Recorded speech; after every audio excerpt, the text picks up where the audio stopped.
ఒకప్పుడు ఉద్యమాల పురిటిగడ్డ, విప్లవాల నయా సంచలనంగా దేశవ్యాప్తంగా గుర్తింపు పొందిన నేల.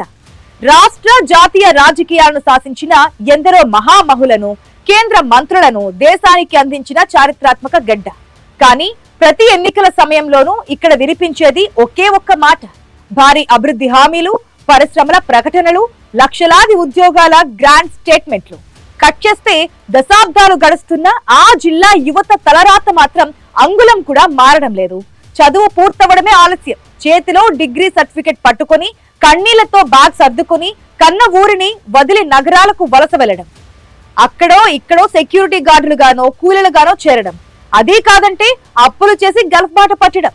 ఇదే ఇప్పుడు అక్కడ యువత శాపంగా మారిపోయింది. దేశంలో ఎక్కడ ఫ్యాక్టరీ ప్రమాదం జరిగినా, గల్ఫ్ లో కార్మికులు చిక్కుకుపోయినా ఆ లిస్ట్ లో ఆ జిల్లా బిడ్డల పేర్లు కనిపిస్తున్నాయి. ప్రకృతి అన్ని ఇచ్చినా పాలకుల పొలిటికల్ గేమ్స్ మధ్య ఈ జిల్లా భవిష్యత్ బలైపోతోంది. ఇంతకీ అది ఏ జిల్లా? అక్కడ యువత ఆవేదన దేనికి? Was the story.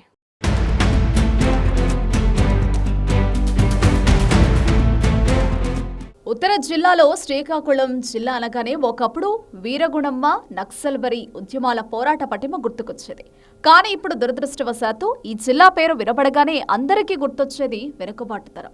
ఉపాధి కోసం మూటాముళ్లతో రైలెక్కిపోతున్న వలస జీవులు, పరాయి దేశాల్లో రెక్కలు ముక్కలు చేసుకుంటున్న అభాగ్యులు. దేశంలో ఏ మూలన నిర్మాణ పనుల్లో ప్రమాదం జరిగి కార్మికులు చనిపోయినా, చివరకు గల్ఫ్ దేశాల్లో అరబ్ షేక్ల చేతిలో మోసపోయి జైళ్ల పాలైనా ఆ బాధితుల జాబితా తీస్తే అందులో శ్రీకాకుళం జిల్లా యువత పేర్లు సర్వసాధారణంగా మారిపోయింది. నిజానికి శ్రీకాకుళం జిల్లాకు ప్రకృతి అన్ని ఇచ్చింది. సుదీర్ఘమైన సముద్ర తీరాన్నిచ్చింది. వంశధార, నాగావళి ఇలాంటి జీవనదులను ఇచ్చింది. పచ్చని వ్యవసాయ క్షేత్రాలను ఇచ్చింది. కొబ్బరి తోట పంటలు, ప్రపంచ ప్రఖ్యాతిగాంచిన జీడిపప్పు వనరులను ఇచ్చింది. అన్నింటికీ మించి ఎంత కష్టానికైనా వెడకాడని నిజాయితీకి మారుపేరిన మానవ వనరులను ఇచ్చింది. సిక్కోలు మనుషులు ఏ పనిలోనైనా ప్రాణం పెట్టి కష్టపడి పనిచేస్తారనే నమ్మకం ఉంది. కానీ ఈ నేలకు అత్యంత అవసరమైన స్థానిక ఉపాధి మాత్రం ఏనాడు దక్కలేదు. ఇక్కడ యువత ఎంతో కష్టపడి చదువుకుంటున్నారు, డిగ్రీలో పీజీలు చేస్తున్నారు. కానీ చివరకు రాత మారక హైదరాబాద్, బెంగళూరు, చెన్నై నగరాల వైపునకు లేదా గల్ఫ్ దేశాలకు వలసపోతున్నారు. ఇది ఒక ఇంటి సమస్య కాదు, జిల్లా అంతటా సాగుతున్న ఒక సామూహిక కన్నీటి ప్రవాహం.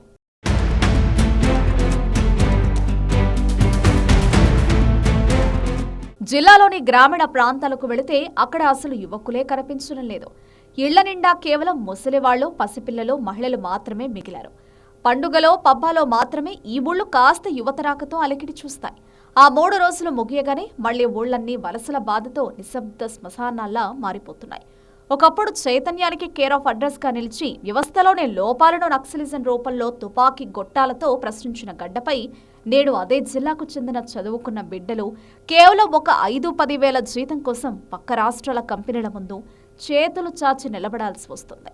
ఈ జిల్లా నుండి మంత్రులుగా, కేంద్ర మంత్రులుగా, స్పీకర్లుగా ఎంతో మంది అత్యున్నత పదవులు అనుభవించారు. ఇప్పటికీ ఇక్కడి వారే కీలకమైన శాఖలు ఏలుతున్నారు. కానీ దశాబ్దాలు మారుతున్నా, శతాబ్దం వైపు అడుగులు పడుతున్నా శ్రీకాకుళం జిల్లా యువత వలసల చాప్టర్కు మాత్రం ఎందుకు ముగింపు పడటం లేదనే ప్రశ్న ప్రతి ఒక్కరిని వేధిస్తుంది.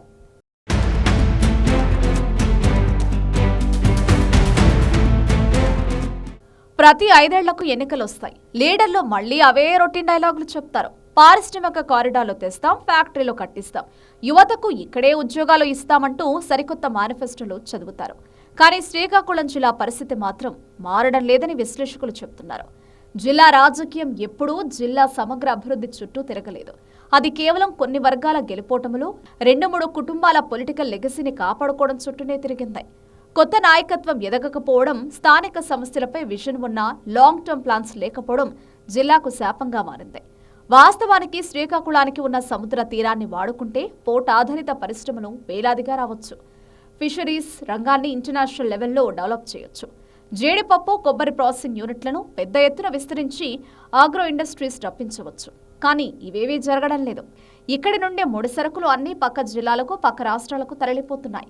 ఫలితంగా సంపద, ఉద్యోగాల సృష్టి అక్కడ జరుగుతుంటే సిక్కోలు యువత మాత్రం ఖాళీ జేబులతో మిగిలిపోతున్నారు. పరిశ్రమలు లేకపోవడమే కాదు, స్థానిక విద్యా వ్యవస్థలో సరైన స్కిల్ డెవలప్మెంట్ లేకపోవడం, చిన్న తరహా పరిశ్రమలకు బ్యాంకుల నుండి సరైన లోన్లు, ప్రోత్సాహం అందకపోవడం కూడా యువతను బయటకు నెట్టేస్తుంది.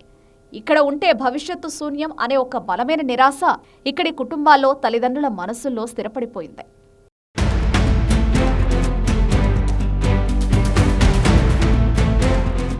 రెక్కాడితే గాని డొక్కాడని సామాన్య తల్లిదండ్రులు సైతం లక్షలాది రూపాయల అప్పులు చేసి వడ్డీలు కడుతూ తమ పిల్లలను ఏజెంట్ల చేతిలో పెట్టి గల్ఫ్ దేశాలకు పంపిస్తున్నారు. అక్కడ కొందరు బాగానే ఉన్నా చాలా మంది క్వారీల్లో నిర్మాణ పనుల్లో భద్రత లేక ప్రమాదాల బారిన పడి ప్రాణాలు కోల్పోతున్నారు. ఈ తరుణంలో యువత పాలకులపై ఆవేదన వ్యక్తం చేస్తుంది. మాకు బతికుండగా ఉద్యోగాలు ఇవ్వడానికి ముందుకు రాని ఈ పొలిటికల్ లీడర్లు మేము దుబాయ్లోనో కువైట్లోనో చనిపోతే ఆ శవాలను విమానాల్లో మా ఊరికి రప్పించడానికి శవాల తరలింపునకు మాత్రమేనా మా జిల్లా లీడర్లు పనికొచ్చేది అంటూ యువత నిలదీస్తోంది.